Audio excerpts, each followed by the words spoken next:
What does a crypto and weed bank, an inappropriately named yacht, and a $600,000 unpaid bill to Jimmy Buffett's Margaritaville Paradise Island all have in common? Let's just assume it's what crypto billionaires buy when they have nothing else to buy.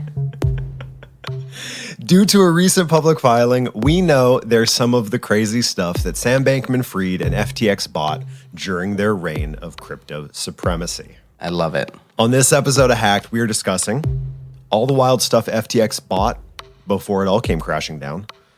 We're going to talk about Let Me Spy and the uncomfortable question of what happens when software designed to let folks spy on people gets infiltrated by a spy. I think the big news story, maybe not as cybersecurity related, but just worth discussion, is Facebook's founding of Threads, Twitter's new competitor, in lightning speed. They sure did whip it up quick. Yeah. And then I want to talk about a Reddit post in a subreddit about AI game development that blew up, and the response to which suggests we've entered this interesting new act in the story of AI and copyright. All that and more on this chatty episode of Hacked.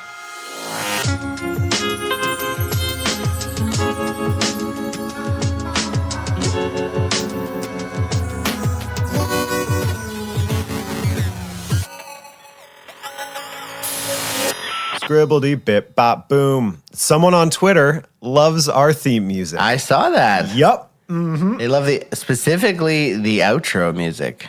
That's a big shout out. It just means you made it to the end. I will say it's the same as the intro music, but I'm not correcting anybody. If you're vibing to it, you know, maybe put it on Spotify. Vibe away. And it would make vibe $4. Get those royalties. Makes 7 cents a year. It's so ruthless. Before we get to that, you know who I want to thank, Scott? Who would you like to thank, Jordan? Well, I think you can guess. I'm assuming you are talking about our new patron, Spawning Grounds. That is correct. Big old shout out to all of our new patrons on Patreon. You can go to hackedpodcast.com. It redirects to our Patreon. It's the best way to support the show. And every other episode, we thank all the new folks since the last one, including Spawning Grounds. Thank you so much. And Merlin. Could never forget about Merlin, who we owe a response to on Patreon. Sent us a message. That's true. We do. I'm going to totally destroy this person's last name. So I feel like this is where I awkwardly just hand you the mic and say, why don't you give it a go? Why don't I take a running jump at thank you so much for your support, Mark Slosserek. There you go. That's pretty good. I feel good about that. See, the next one I feel very confident in. I think I could do Benjamin. Yeah, you know what? I think you might stick the landing on Benjamin. Benjamin. Thank you so much for your support. It really does mean the world to us. Again, that's hackedpodcast.com to jump over to our Patreon and show us a little love. Do we want to talk about lavish toys purchased by what I would say is artificial billionaires, but they're not artificial. They're actual billionaires. They are real billionaires. Were real billionaires. They were real billionaires. Maybe. Sam Bankman-Fried, for anyone that doesn't know, is the former CEO of FTX, currently awaiting trial in October following his extradition from the Bahamas. Mr. Bankman-Fried was arrested in December after the collapse of FTX. They were one of the largest crypto exchanges in the world. He agreed to be extradited on these charges that he had orchestrated this sweeping fraud in which he used billions of dollars in customer deposits to pay for crypto trading, charitable donations, and lavish, very, very lavish real estate purchases. Gets to the United States. He's granted bail. He's currently under house arrest in his childhood home in California. Very, very briefly, there have been some recent developments in that case. Additional charges were pursued. They were then withdrawn with this big caveat that there will be a second trial in 2024 regarding these new charges, none of which is why we bring him up. For the last 5 months, we've been getting this flood of bankruptcy filings and public disclosures relating to this case, which means during that whole time when they were allegedly defrauding people of billions of dollars, we know what they spent their money on, Scott. It's a great list, honestly. It's a really top drawer list. During this multi-year stretch when SBF and FTX were, the darlings of the emergent crypto world, they went on this spending spree, and we know what they paid for. You can't buy taste, but you can buy a guy on Twitter a Tesla for the lulz, Scott. Bloomberg recently published a select list of stuff that SBF and FTX bought during their time in the sun. We'd be fools not to talk about it ever so briefly. There's some real doozies on here. It's really, really great. It's they did a really good job because I'm sure they had to comb through a lot of not funny stuff, but they did, and they found the funny stuff. In no particular order, for $11.5 million for an equity stake, they purchased Moonstone Bank, a community bank in Washington that at some point decided to rebrand as a crypto and cannabis bank, which drew, the interest of SBF and FTX. Since the collapse of this, they have changed their name back to Farmington State Bank, saying it was a, quote, returning to its original mission, presumably of being a normal bank. So they started by buying a bank. That's a reasonable one. You can look at that and go like, That's honestly the best. like that's a business expense. You buy a bank, you become a bank. Banks make money. Banks make money. They also bought some generic real estate, and by generic I mean grotesquely expensive, fancy real estate, Lavishly expensive. Totally. Yeah. They bought a penthouse for $30 million just as like a hangout inside of some fancy private resort area in the Bahamas. Like, reasonable things. Well, reasonable and also kind of funny. Yeah. Because it showed that they wanted to go to this super exclusive resort in the Bahamas, but that they didn't really seem to want to hang out with the other people at the resort. So they used the crypto money to buy the penthouse of the resort for $30 million. So they could go to the cool place, but then not have to hang out with other people, which is a really crypto billionaire thing to do, in my personal opinion. It's like, hey, we're all a bunch of serious introverts, and there's a bunch of other. I could make reference to a bunch of other news regarding the in crowd at FTX, but I won't. But I'm assuming they needed some private spaces for some of their private going ons. Google it if you're curious what we're talking about. Anywho, they also went on a naming rights buying spree. Okay, there's one here I really want to talk about because it please breaks my mind. Yeah. So they bought one. Yeah, they bought an esports. They bought the naming rights to an esports organization, and I don't know how many of you follow esports, or Jordan, even if you follow esports, but it's like a little.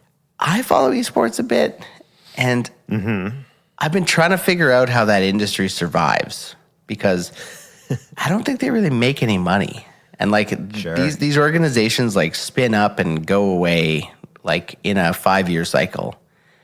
Right.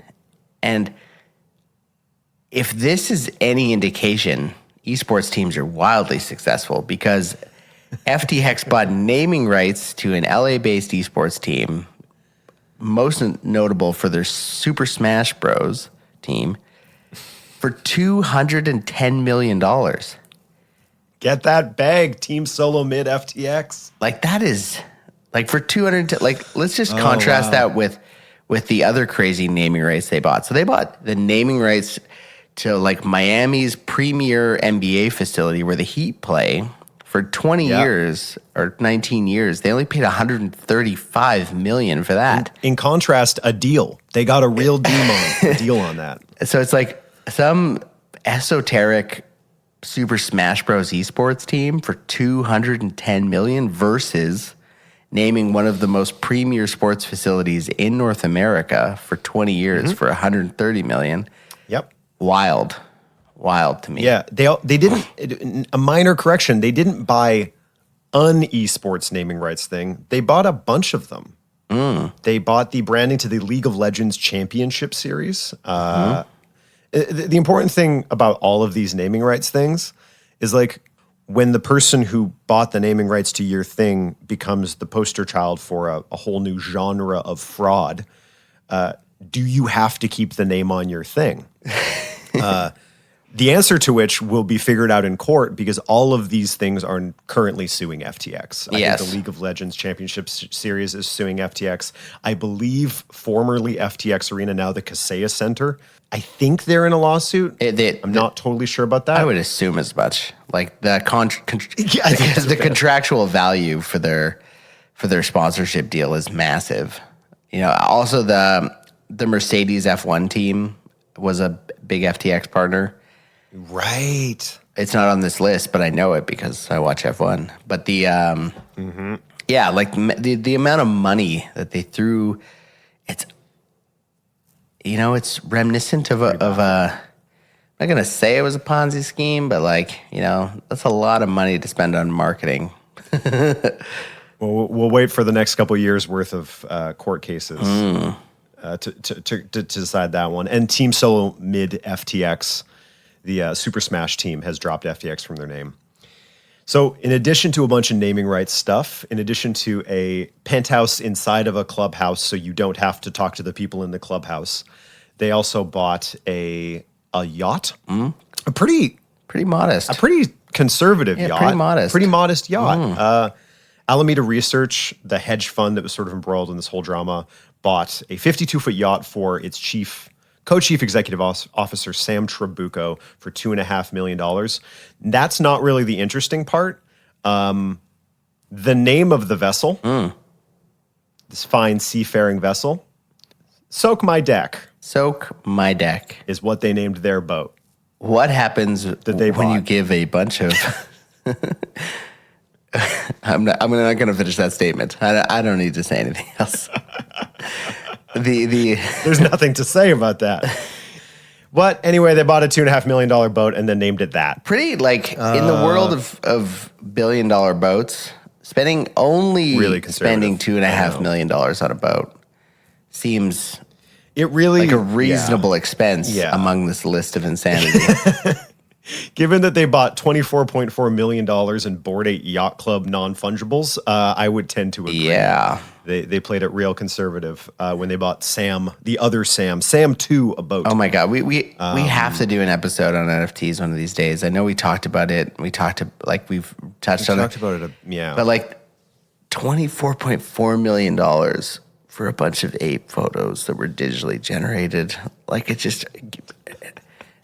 I do want to talk about this one because we were talking about marketing promos and getting sued. Yes. The Larry David commercial. Yep. Don't be like Larry. I'm sure if you haven't seen it, you need to see it. It's essentially Larry David saying that crypto is a scam. That's literally the commercial, and that he's not going to buy into it. That's the whole ad. And then Larry was consequently sued for promoting FTX. As many of these people that started in their commercials and use their channels to promote FTX have found themselves pulled into lawsuits.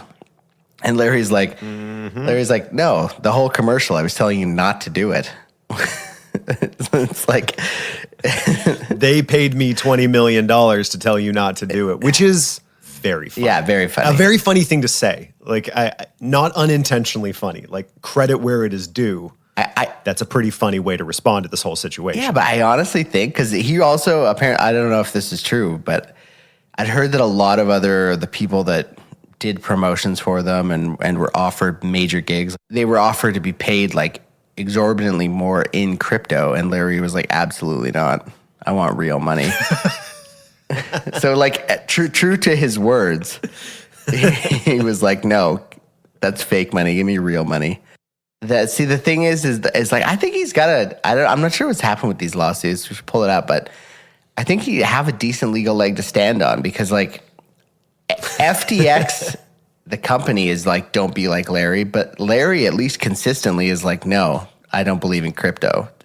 I don't want to get paid in it. On television. I went on television. Yeah, sure. It's not like I'm, and then FTX paid me to be me, and then said don't be me. I think I think you could build a pretty strong legal argument there to get out of it. And I'm sure some of the best lawyers in the world will. And, yes, absolutely. And I think last on this list that we should talk about before we move on is for $599,409, there is a unpaid bill to Jimmy Buffett's Margaritaville Paradise Island. This whole drama, quite a remarkable story. I would forget all of it if I could just know what that bill was for.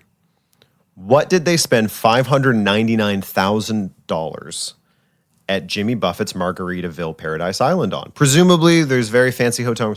I want to be a fly on the wall for that whole weekend, because out of all of these, like, these are pretty garish purchases. I'm not even really that mad at that. There's something about spending over $500,000 at Jimmy Buffett's that I'm like, that's pretty punk rock. I'm pretty okay with. That's actually the least punk rock thing I've ever heard, but it's pretty dope. I could tell you what they spent it on. I'd almost bet money on it. Do you know? No, I don't know, but I'll tell you what it was, because I could. Sure. I just know what it's from. You're a big parrot head. I feel you. Oh, okay, man, continue. Yeah. So you got to assume, like, FTX was what, like 200 and some people at its peak. Oh, and they were sure, sure. And, you know, most of them parachuted into the Bahamas and were living this, like, dreamy 24-year-old post, you know, graduating university lifestyle, making probably exorbitant money. Unfathomable for this company. For this company that literally didn't care about the expense breakdown in their income statements. Like, obviously, they didn't put the brakes on any buying pressure. I would assume there were no brakes. FTX had tabs open at most major places in like the region. And if you worked for FTX, you could just wander in, blow $1,000 on lunch, expense it to the company, and it goes on a tab. And I bet this tab is unpaid. I bet they, you know, they didn't have the credit card to process before it all blew up and got frozen. Sure. Now James, so James is stuck with the bill. That's my thoughts. No, I think that's really exactly. I really, really buy that. $600,000 at Margaritaville. Here's the scary part: is like most of those tabs are probably like monthly.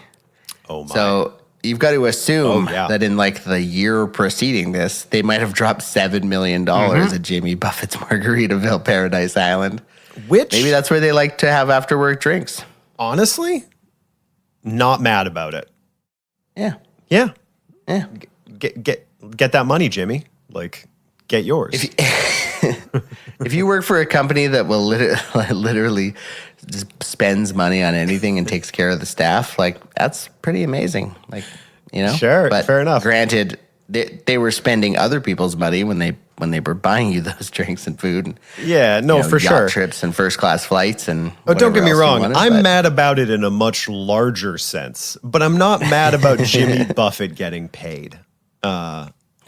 Never have been, never will be. I'm going to get a message after this about some war crime Jimmy Buffett committed or something.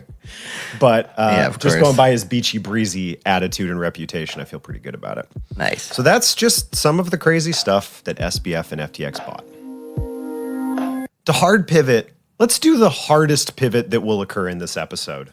Okay. From that fun, light, breezy story, that Margaritaville Paradise Island-esque story set in the Bahamas, let's take a turn towards a little story about something called Let Me Spy.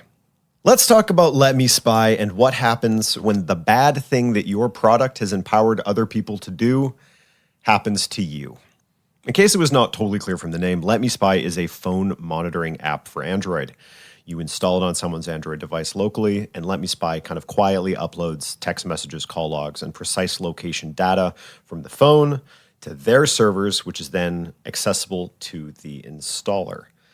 The app is importantly designed to remain concealed on the phone's home screen, making it challenging to detect and remove for the person who's had it installed on their phone. This type of app is part of a larger product category, kind of known in the industry as Stalkerware or spouseware. This is because of its remarkable utility to untrustworthy spouses who often have physical access to their partner's devices, and because if you use it, you're acting like a big old stalker. Yeah. Not a great product category, suffice it to say. Not a great look.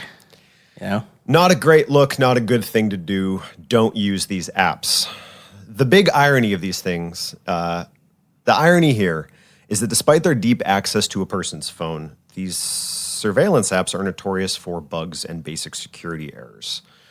Over the years, a bunch of these spyware, stalkerware, spouseware apps have been hacked, leaked, and exposed, resulting in the theft of private phone data from the actual victims here. These breaches have included mSpy, MobaStealth, FlexiSpy, all had breaches. The FTC is currently pursuing legal action against Retina X, who had 2 data breaches involving sensitive victim data last year. These things get hacked a lot, and now it is LetMeSpy's turn. Last month, the company disclosed this big security incident on its login page, stating that unauthorized access took place on June 21st. The hackers managed to access email addresses, phone numbers, and the content of messages collected on the accounts. A Polish security research blog called Niebezpiecznik. Wow, well done. I feel pretty good about that. Yeah. Yeah, well done. Reached out to the spyware manufacturer for comment. And instead of the manufacturer responding to that email, the hacker responds, claiming to have gotten extensive access to the spyware maker's domain. The identity of the hacker behind the LetMeSpy breach and their motives is currently unclear. They suggested that they had deleted the database stored on the server, but copies of that database have appeared online later that same day. Had they just hacked and destroyed this data, I think that would have been much cooler. Yeah. Robin Hooded it instead of, raided it. They were on the edge of Robin Hooding it. So then DDoS Secrets, who we've talked about before, a very interesting nonprofit transparency collective, they get a copy of the hacked LetMeSpy data. They verify it with TechCrunch. To both of their credits, there's a ton of personally identifiable information in this cache of data, and they lock down and limit distribution of it to data journalists and researchers. The leaked data included years of victims' call logs, text messages, all this very private stuff dating back to 2013. 13,000 compromised devices. In January, LetMeSpy's website stated that their software had been used to track just shy of 250,000 devices. Tens of millions of call logs, location data, texts. As of right now, the counter on the site reads 0, and much of the site's basic functionality, including the app itself, seems to be broken by this hack, which I think is good. The data suggests that the majority of victims were located in the US, India, and Western Africa. Interesting. Yeah. So let's dig into the customers here a little bit. The data also contained the spyware, kind of what they refer to as their master database, which was information on the 26,000 customers who used this spyware against other people. It also revealed who makes this thing. Leaked database reveals that LetMeSpy is built and maintained by a Polish developer named Rafał Lidwin, based in Krakow. Kind of went combing around a little bit. Bunch of different press outlets reached out for comment. Doesn't seem Lidwin has responded to any of them. Shocker. It remains unclear whether LetMeSpy is going to be notifying victims whose phones were compromised, if they even have the ability to do so. But this is the tough part about all this, and making software in this terrible stalkerware, spouseware type category, is that if you notify the victims of a device compromise, there's a non-zero chance at scale that you're actually going to put some of those people in danger. By providing a product for a fundamentally unsafe situation, alerting people that they're the victims of this compromise is alerting them that they've been compromised, and some bad stuff can happen. So it's a pretty rough situation all around. As I mentioned earlier, this is not the first time these things have been hacked or breached. As many of them as you can name, they've probably all been hacked at some point. XNSpy, KidsGuard, TruthSpy, SupportKing have all had breaches. These are not trustworthy apps, ignoring the fact that you need to be a generally not trustworthy person to even think about using them. Yeah. And as always with these things, the tragic irony is that when these things get breached, the people that were being victimized tend to be the first people to be victimized by that hack, because it's not always the customer's data that gets leaked, it's the victims. Their calls, their texts, their movements. Interesting. Yeah. Bad. Yeah. Bad. Bad. Interesting bad. Interesting bad. A few things. One, I feel like if you're in a situation where you're even considering using spouseware, that you should probably just become an unspouse at that point, and save both parties the headache. I'm sure nobody wants to be a spouse of somebody who's going to install spouseware on their phone. Let me tell you that. No. So, You're about to 100%. You might, if somebody's crossed the line, the other person's about to cross the line. And I just think that that's exit with your head high. Yeah. I think if you need to install something on someone's phone without their knowledge, you're not off to a You're great not start. a great partner. No. Exactly. Mm-hmm. I think on the flip side of that coin, the place where like having the ability to just throw a hacking tool or like a spying tool onto someone's phone without them knowing, that has a lot of corporate security aspects. Yeah. Because like you don't need to be stalking the person. No. You don't need to be spying on your spouse. Like the software is good for everything. Mm-hmm. If you've got made reference to it a few times, but like you got a mergers and acquisitions lawyer who works in Wall Street and you have this on their phone and you get to read their messages and other going-ons, like that's a ton of valuable data. Heaps. It's heaps of valuable, very financially valuable data. It's like, I just feel like what I'm roundabout getting to is that I'm shocked that the App Store has even let this stuff exist. Yeah. Is it delivered via the App Store or is it like a background install? I believe Let Me Spy was available through the Google Play Store, but I don't know that definitively. I mean, here's the thing. If Let Me Spy wasn't available, I think I named 8 of these things that have been compromised in the last few years. A bunch of them were available in the app stores. I think the story that a lot of them tell on their websites is that this can be useful for parental control. Of course. And that's exceptionally frustrating because like iOS and stock Android both have parental control features. Yep. And the important thing about parental control is you don't have to hide to your child that you have parental control on the device because you're the parent. You're allowed to do that. They can bump into a thing saying you're not allowed to do this. This is being looked at. Like that's okay in that dynamic. Mm-hmm. To have to make a version of those exact same surveillance and control programs that don't alert the person they're being used against should tell you that you're going down the road to doing something not okay. That consent and awareness angle is sort of what all of this turns on. And I do completely agree that like when it does come to parental oversight, seeing as we're giving these devices to children now, they should really just be bulking and strengthening up the parental controls on them. That would be much better. I don't know, much better for me than kind of letting these things exist outside of their own controlled ecosystem. I think iOS makes it harder to do some of these things, and it makes it easier to figure out if it's on your device. I think that's something that they're doing right. But at the end of the day, as long as certain software has access to some of these permissions, people are going to do dodgy stuff with it, apparently. Shocker. People will do dodgy stuff if given the opportunity to do so. Famously, people love doing dodgy stuff. Let's talk about AI game development, threads, and whether a thumbs up emoji is legally binding right after the break.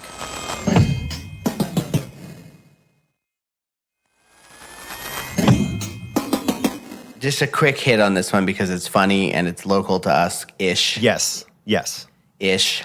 So a Canadian court has just ruled that a thumbs up emoji is a legal agreement. So a farmer, this is in the province next to me, a farmer was in some discussion with another grain cooperative or something, and they signed an agreement for something. 82,000 Canadian dollars, about 60K US. And the farmer replied to essentially a contract via text. He sent a thumbs up emoji, and the court has now agreed that is legally binding. He essentially had a verbal commitment, and it is a contract. So we have evolved beyond language. We have evolved technologically. A thumbs up. Now, anytime you're like, hey, are we meeting at 5 for drinks? And somebody sends you a thumbs up emoji and then ghosts. I will see you in court. They have legally broken They've broken a legal contract. Yeah, it's a pretty amazing story. My favorite part was the sort of so you have this farmer and you have this grain buyer and you have this essentially like puts this thing up to tender, sends out a contract, guy responds with a thumbs up, and this all ends up in court, which means that this justice, Timothy Keene, in the Court of King's Bench in the province of Saskatchewan, has to go. I'm just going to read the quote. This case, quote, led the parties to a far-flung search for the equivalent of a Rosetta Stone in cases from Israel to New York State and tribunals in Canada to unearth what a thumbs-up emoji means. This whole thing sparked this like national treasure global journey to like figure out what is it that a thumbs-up emoji means. The best part, though, is that in all of the court documents for this, they do not refer to it as a thumbs-up emoji. They use the thumbs-up emoji, which means that you have like legal documentation that is just, it reads like an iMessage thread. It's just peppered with emojis the entire way through of them trying to figure out really what does it mean? Is it a confirmation? Does it rise to the level of a signature? This like weird legal, like digital etymology thing that this justice had to figure out because of a bushel of grain. Could you imagine if, because like, you know, they had to do this for the thumbs up emoji, but like if we're now considering emojis as part of legal language, could you imagine if they had to make like essentially a terms of reference for every single emoji and what it legally means? That's fantastic. Sure. Are we talking GIFs? Does a reaction meme count? Like the Pandora's box that this opens. Extraordinary. It would be, I would love to see a legal definition for each emoji. Well, interestingly, I would love to read that. So that Justice Keene, and they talk about this a little bit, stated that while a thumbs up emoji is a non-traditional means to, quote, sign a document, that it was a valid way to convey the two purposes of a signature under these circumstances. Importantly, for our discussion, he dismissed concerns that allowing a thumbs up emoji to signify acceptance, quote, would open up the floodgates to new interpretations of other emojis, including the fist bump and the handshake. What I want to start doing, you know how people will do something just to take it all the way to the Supreme Court? Like that idea of I'm going to get into a situation so I can pursue it legally to sort of set some kind of a precedent? Totally. I think this opens the floodgates for that.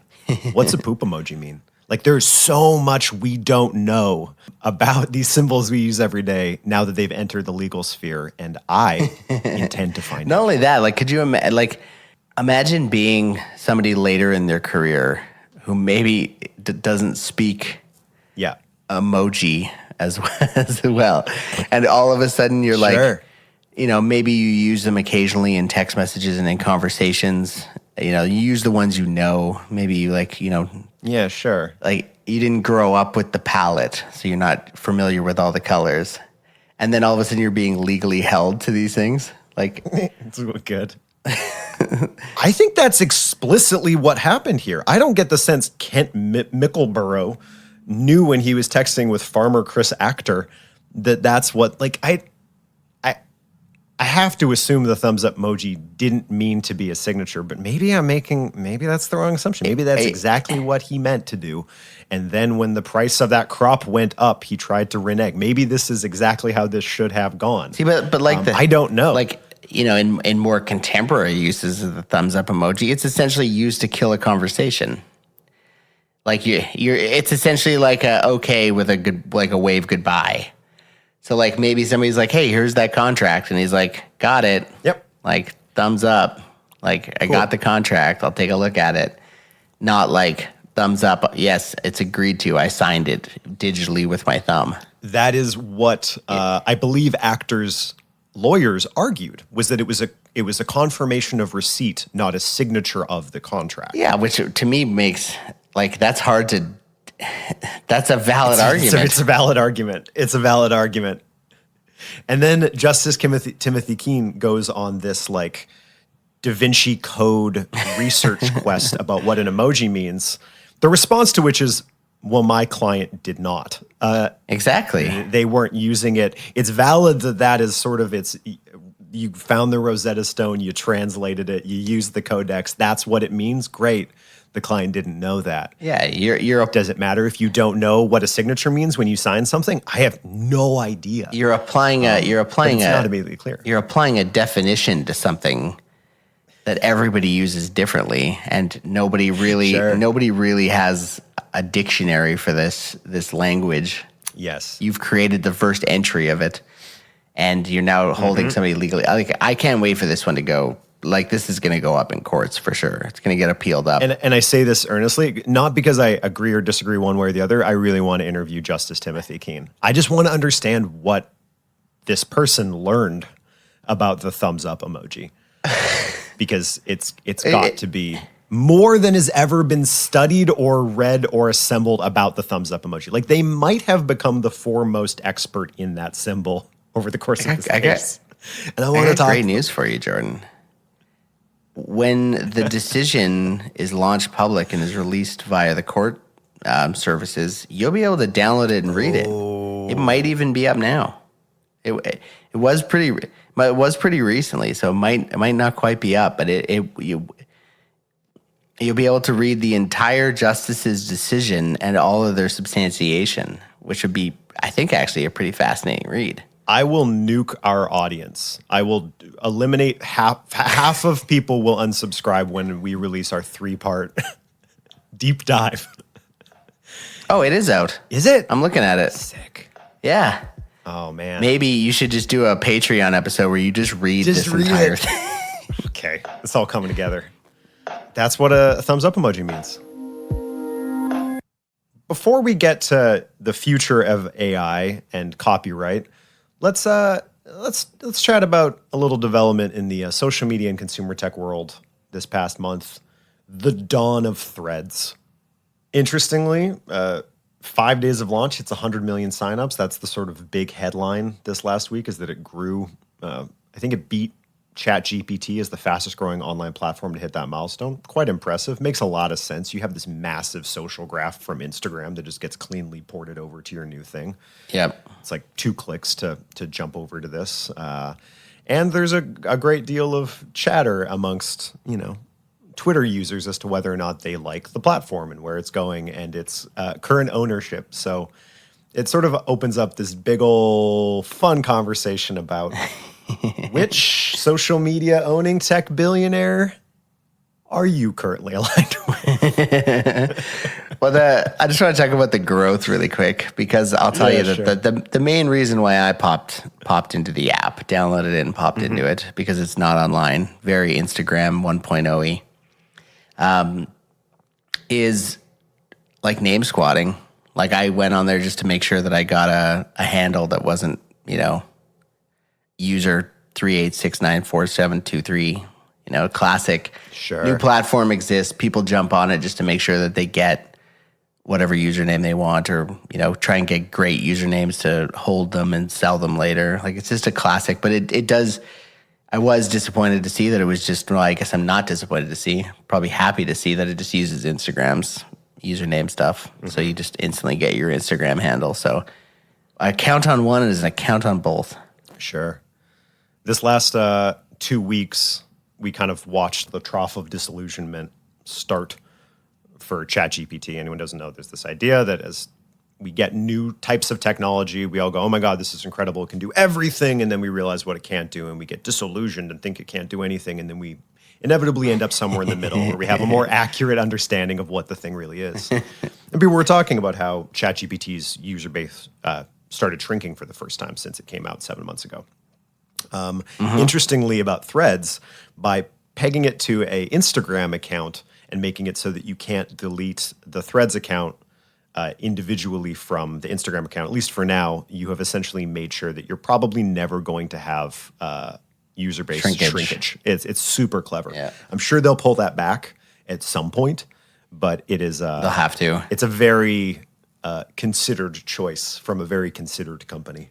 I think it probably comes down to the fact that the usernames are linked. Of course. So your username on Instagram becomes your username. So, like, essentially your account is already Threads enabled. You just need to turn the binary flag from do I use Threads to yes from no. So they'll just make a flip to flip it back. Sure. But I don't think you'll ever get to the situation where like on Twitter, if you delete your account, Jordan, I'm not actually familiar with what your account is. Jordan Bloemen, I assume. Mm-hmm. You got if you were to delete that, somebody else could grab it. And then boom, they would be right. And I just don't think, I think the thread has a bit of protection against that as long as you keep your Instagram account, which I don't think is a bad thing. Sure. Because, that's a classic misinformation kind of hack. No, I think building some kind of security against name squatting and all that stuff from the outset makes total sense. Yeah. It is fascinating to imagine what kind of security issues they're dealing with as you have 100 million people flood into a thing. It's obviously built on the back end of Instagram, so pretty robust security infrastructure as applications go. But it's got to be a lot. Which is my transition to you talking about exploiting redirection. Well, apparently, after that great transition, there's been a rush, like a frantic rush of criminal syndicates buying similar domains to try and do URL obfuscation and things like that. Yeah, so I got you. Make things look like they're Threads links and Threads short URL redirections, but they're actually not. So apparently there was a massive rush into that. So I'm sure when we talk about what billionaire you want to align with, I guess the one beauty of aligning with a billionaire as big as Facebook is that their teams have dealt with probably every type of social media hack ever at this point. They are the proving ground for them. So they're probably well used to it and ready to combat all of these things out of the gate, I would assume, rather than, have to learn on the go, which I guess is the perk of jumping in bed with Mark Zuckerberg. So, but I did, let's just, that's a good transition to talking about which billionaire you want to align with. I saw this funny. Align with. Hey, you use that term. I'm just repeating. I did. I really did. I'm just using your words. I think I don't know where I saw it. I want to think it was like Reddit Wall Street Bets or something like somewhere like that. And it was like 2 years ago, we love Elon Musk. Yes. Tesla's the greatest thing. He's saving the world. Let's buy it. Invest in Tesla, invest in Elon. Elon's, the genius savior of the planet. 2 years later, Tony Stark we need. Yeah, and also Meta and Facebook are terrible, and we need to be against them, and blah blah blah. Yeah, monopoly. And then, exactly. 2 years later, we don't like Elon. Yay, rah rah, Mark Zuckerberg. He's saving us again. And anyway, it's just the current internet.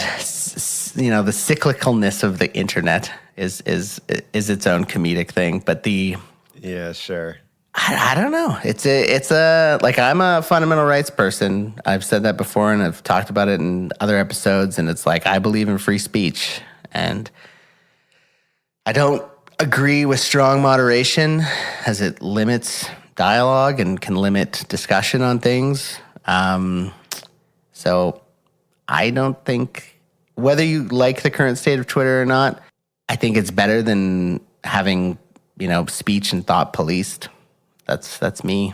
So I've always been one for free speech on the internet, so is what it is. I think Twitter needs to figure out their exact standards of what is free speech and what isn't, because there's some ways where they've totally opened things up, and then there's other ways where they've closed it down. Yeah. And I think that ultimately, if you're looking to tech billionaires for your morality, if you're trying to impose a rebels versus empire, there's a good guy and a bad guy type dynamic on top of it, you have lost the thread. Not to make a pun there. It's empire v empire. Yeah. Neither of these are the scrappy underdog. Totally. They're both multi-billion-dollar corporations fighting in a turf war, essentially, for your little snippets of content that they can monetize with ads. It is not a good guy versus bad guy situation. It's a business fight that we're all a little too emotionally invested in. The other thing is that I feel like Elon's always been a unique social media personality. He's always been a little off the cuff. The least. I feel like since he bought Twitter, he's embraced I don't know what he's embraced, but he's turned it up. Yes. Like yeah. his posts in the last few weeks, his tweets are not something you would expect from the richest man in the world. Like he called Mark Zuckerberg a cuck the other day. I was about to quote the cuck thing. Yeah, that's not. And it's like no. You know, you're both multi-billionaire successful people. You run in similar circles. Yeah. Even if you have a beef and somebody's trying to steal your business, it's like, guess what? You tried to steal other people's businesses. This is just the way this works. And this is what free competition is. You're a market capitalist, deal with it. The writing Zuck is a cuck in the tweet is a strong play for somebody with so much social power and fiscal power.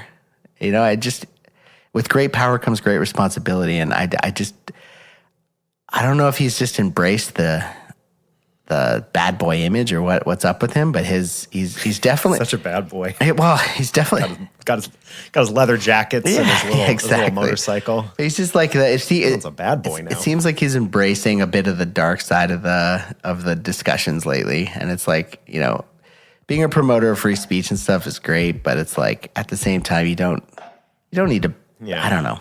I'm going to end it there. I don't know how to say it nicely. I don't want to have beef with Elon Musk. He's definitely going to win.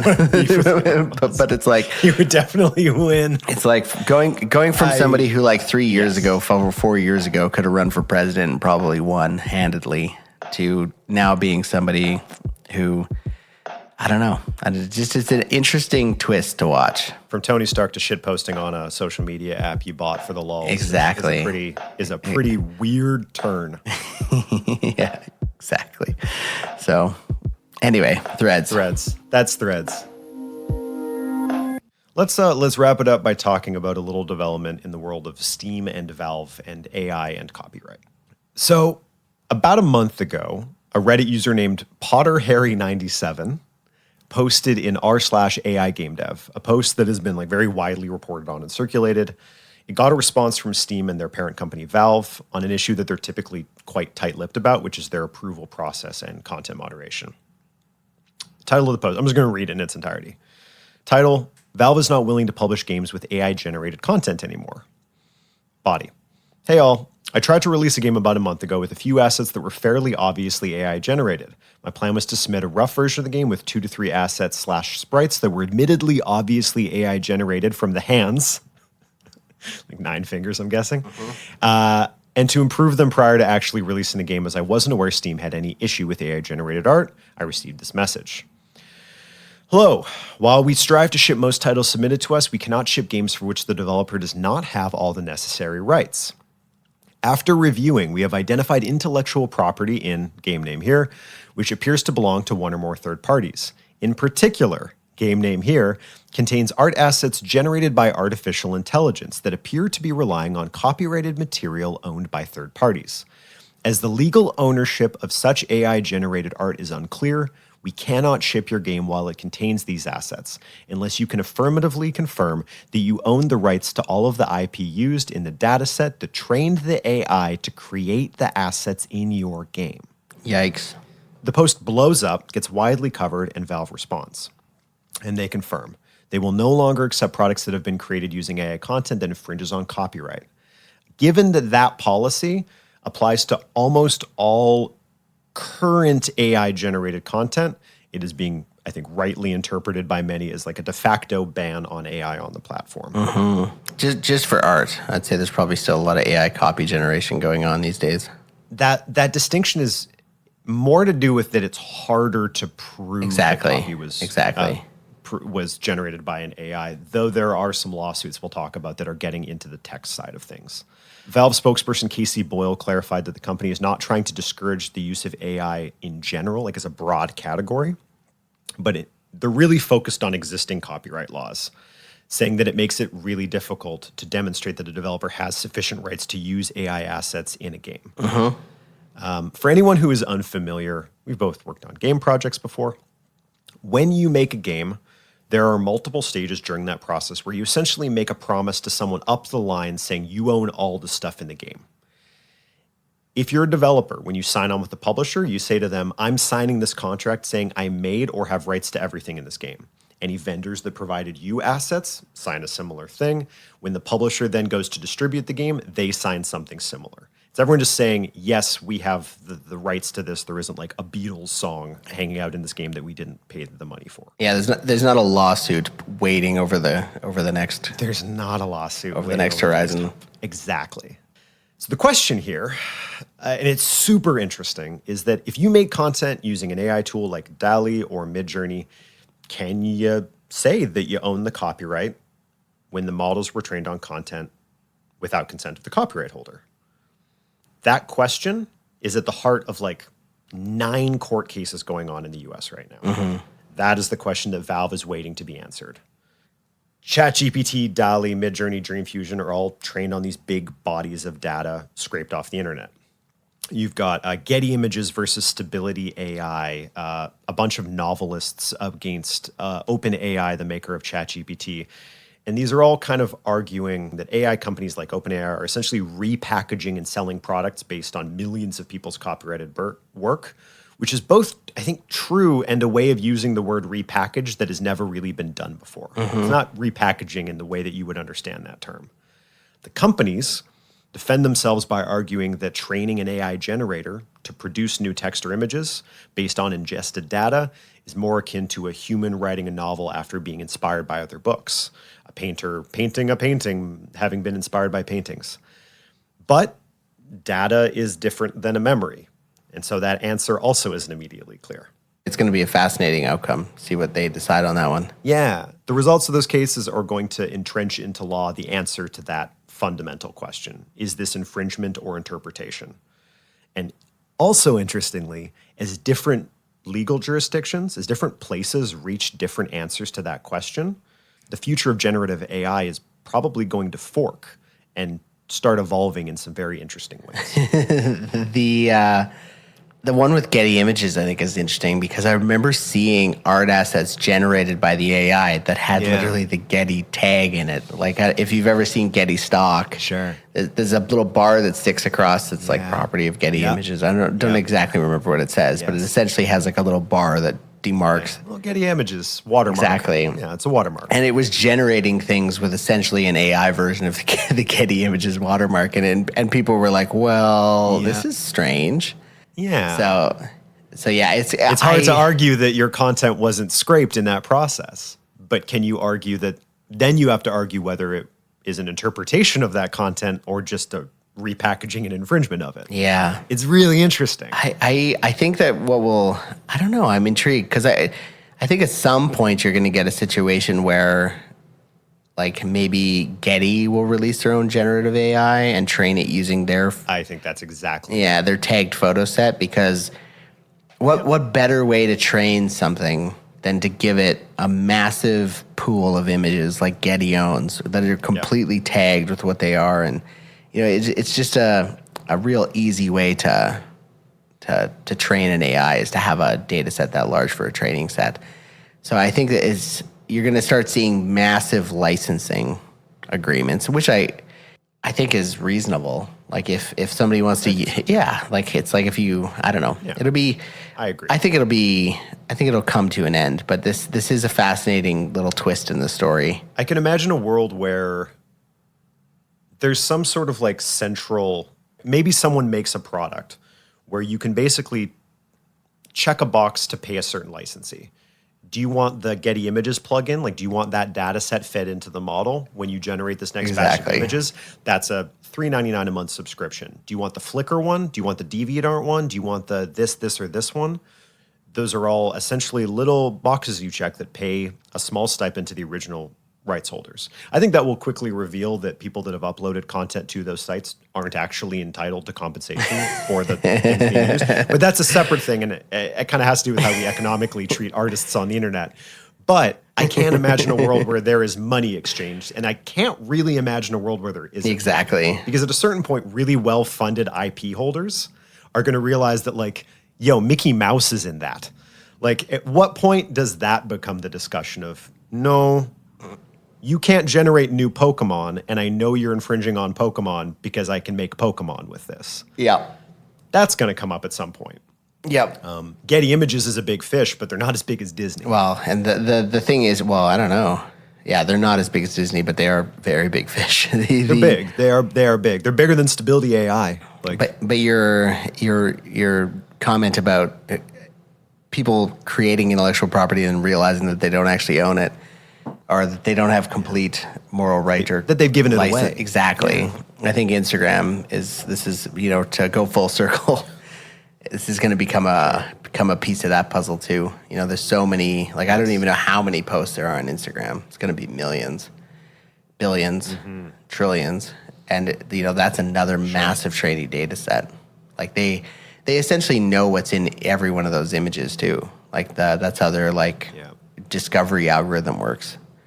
It's like, oh, Jordan's recently been looking at Zelda posts. It's like, here's a bunch of Zelda posts. None of those are tagged as Zelda. It just knows that they're Zelda posts. They just know. They know what a Zelda post looks like. Exactly. They don't, but some black box algorithm has a vague digital sense memory of what a Zelda post looks like and can make that connection. Exactly. So, I don't know. It's going to be...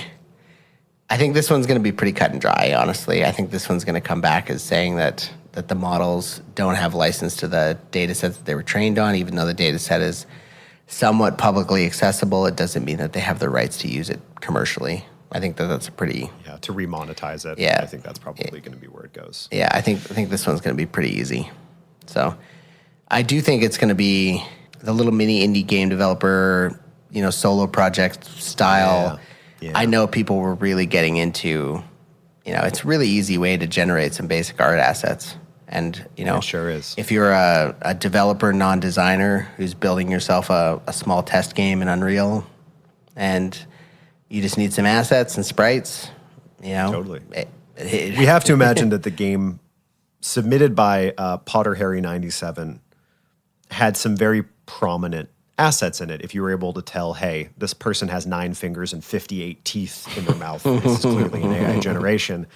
But it kind of reminds me of samples. If I can clearly identify that that's Stevie Wonder singing on your beat, it's very easy for me to say, hey, you can't use, as the rights holder to Stevie Wonder, you can't use that sample in your song. Yep. But I think we all kind of intuitively know that there's probably some uncleared samples buried in songs somewhere because they've been broken and chopped and reversed and turned into something fundamentally new. So a lot of this is going to depend on, can you identify that there's AI content in your thing, which then hinges on either some sort of unremovable watermark or AI not going past the point where the hands are bad and the teeth are weird. Like, you have to be able to identify that it was AI to be able to say, hey, get this AI out of your thing. You don't own the rights to it. As AI gets better, that's just going to get harder to do.